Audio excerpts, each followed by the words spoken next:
va aller en Chine, mais plus précisément dans une très grande province qui s'appelle le Xinjiang. Je ne sais pas s'il a un statut d'autonomie. Moi, ça m'a fait un petit peu penser par une population différente du reste de la population chinoise, au Tibet, qui a aussi des spécificités en matière de population, et puis peut-être aussi en matière de mise au pas par le régime très autocratique de Pékin. Alors, on va faire pareil. La Chine, c'est très grand, situé, et puis évidemment, on s'intéressera à l'aspect démographique. Oui, effectivement, le Xinjiang est une région autonome. C'est une très grande région autonome puisque c'est 1/6 de Ouais, la ouais. superficie de la Chine Mm. et qui se trouve au nord-ouest du pays. Alors, ce qui est intéressant à retenir, c'est que Xinjiang, traduit littéralement, ça veut dire une nouvelle frontière. Et qu'effectivement, si on voulait faire un parallèle avec l'histoire des États-Unis, on pourrait presque appeler cette région Mm. autonome le Far West chinois. Mm. Ça le fut d'une certaine manière, puisque si en 1949, au moment de la révolution de Mao Tse-tung, et en 1949, dans le pays, il y avait moins de 400 000 Chinois Han, et qu'aujourd'hui, il y en a 100 fois plus. Ah oui.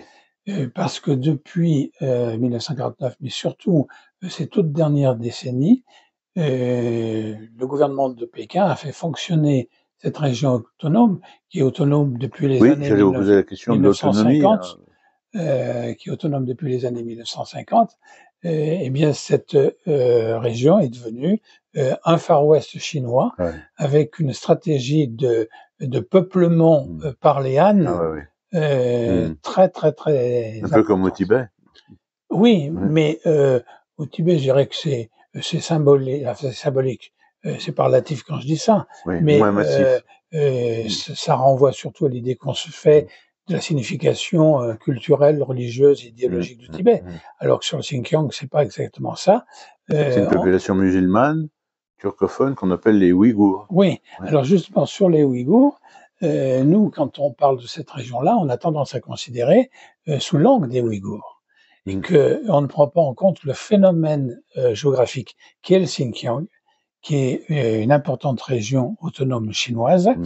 et qui aujourd'hui est un très grand espace géographique d'aménagement du territoire dans le pays avec le peuplement, j'en ai parlé, Oui. mais aujourd'hui des grandes stratégies euh, d'aménagement du territoire, de construction de voies ferrées, de construction de Mm. quantité Mm. d'autoroutes, Mm. d'installations industrielles, parce que nous sommes aussi dans une région qui est très riche Les en minéraux. ressources naturelles, avec de très faibles capacités de l'agriculture, puisqu'il y a moins de 1% de la Mm. population, de la superficie, pardon, qui peut être utilisée pour l'agriculture.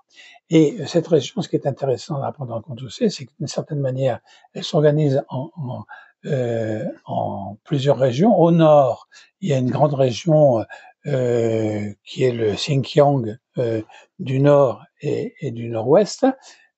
Plus au sud, il y a une première très grande chaîne de montagnes qui a plus de 4000 mètres d'altitude.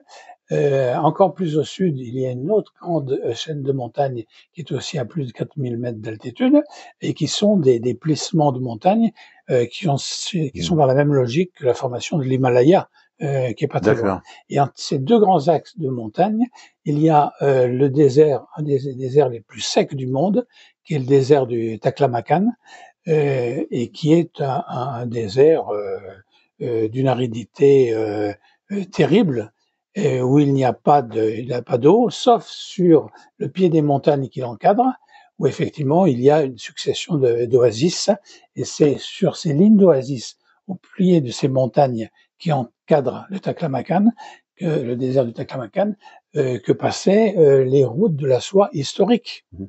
Une qui passait au nord du désert du Taklamakan et une autre qui Mm. passait au sud Mm. du territoire du Taklamakan. Donc voilà un peu cette disposition générale. À préciser aussi que, en même temps que ce territoire a fonctionné comme nouvelle frontière et donc comme Far West chinois, Mm. il faut se rappeler que c'est là que les Chinois avaient installé leur site d'essai nucléaire à Lop Nord qui est à l'est du désert du Taklamakan, où les Chinois ont fait exploser toutes leurs bombes à partir de 1965-66, jusque dans les années 1992. Et c'est dans cette période-là de 30 ans qu'il y a eu beaucoup d'essais nucléaires qui ont complètement irradié l'espace environnant et qui a causé des quantités de morts, puisqu'il y a eu plus de 200 000 morts dans la population suite à Christian, ces je voudrais revenir sur un adjectif que vous avez employé à plusieurs reprises. C'est une province, une région autonome.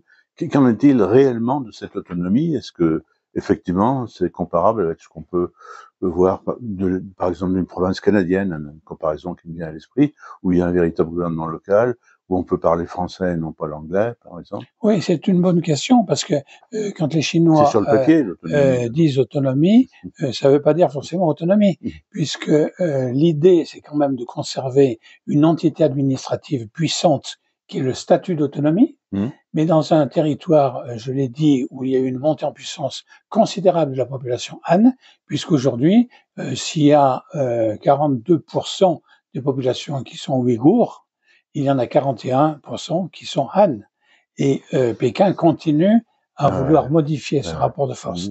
Donc, bien sûr, Pékin tient compte de cette réalité de la population, mais en essayant désormais d'inverser la proportion entre les Han et les Ouïghours, et que ça s'appelle région autonome ou pas région autonome, ça n'a pas d'importance.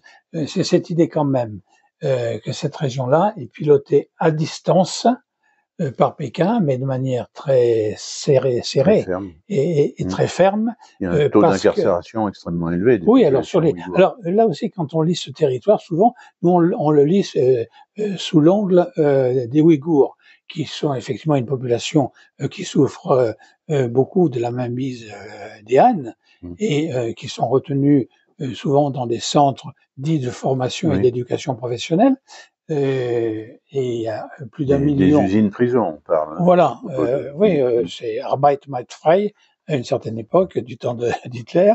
C'est toujours cette idée que, en ayant un statut à faire travailler les gens, on considère que c'est les rééduquer pour qu'ils comprennent bien comment ils doivent penser. Est-ce que c'est un problème religieux? Ce sont des turcophones musulmans? Oui, alors ça, ce sont des musulmans. Est-ce que ça accroît la méfiance à leur égard? Bien sûr, et plus que jamais. Parce qu'il faut quand même comprendre que depuis 1980, du côté de l'ouest du Xinjiang, s'était mis en place une république islamique ouïghour qui était très influencée par le wahhabisme.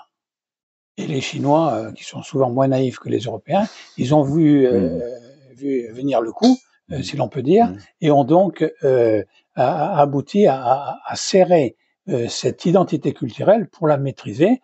C'est pour ça qu'aujourd'hui, les Ouïghours sont traités comme ils sont traités. Alors on peut effectivement s'en désoler pour eux, bien évidemment, mais dans la vision stratégique, c'est une vision chinoise à faire de cet espace Xinjiang un grand espace d'ouverture sur tout le reste de l'Europe et de l'Eurasiatique.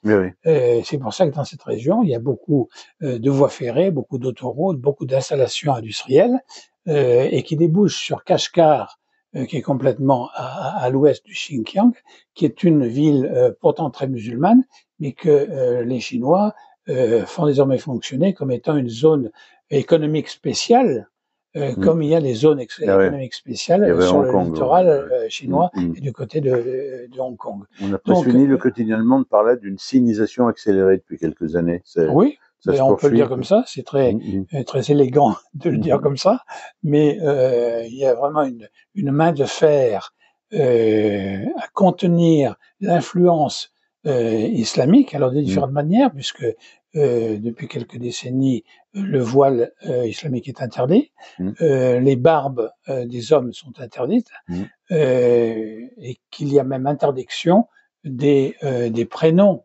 musulmans. Et ils ont le droit de parler leur langue? Oui, sur la langue, c'est pas un problème. S'ils se tiennent tranquilles aux yeux des Chinois, ça ne gêne pas qu'il y ait cette langue-là. C'est pas le problème. Mais les Chinois essayent de verrouiller, on peut le dire comme ça. Alors c'est la réalité, c'est la réalité la On parle carrément géopolitique. d'usine-prison aussi, Oui, où les absolument. Mais Ouïghours seraient il y employés. a des horreurs, on sait très bien. Mm. Et l'aménagement du territoire, des moments, il passe par cette réalité des horreurs. Mhm. Alors on comprend que l'Occident dénonce Mm. cette situation Mm. parce qu'elle doit être dénoncée, Mm. que ça soit Mm. clair. Mm. Mais si on veut comprendre les destinées géographiques et géopolitiques du Xinjiang, il faut pas se laisser omnubiler par l'éclairage sur les Ouïghours. Mm. Même si leur sort est détestable et Oui, oui, épouvantable, oui. on le sait bien. Parce que les Chinois ont une vraie vision de l'aménagement de cette région Mm. autonome. Ben, merci beaucoup pour cette vision justement de cette République dont on parle parfois dans la presse pour le traitement de sa minorité.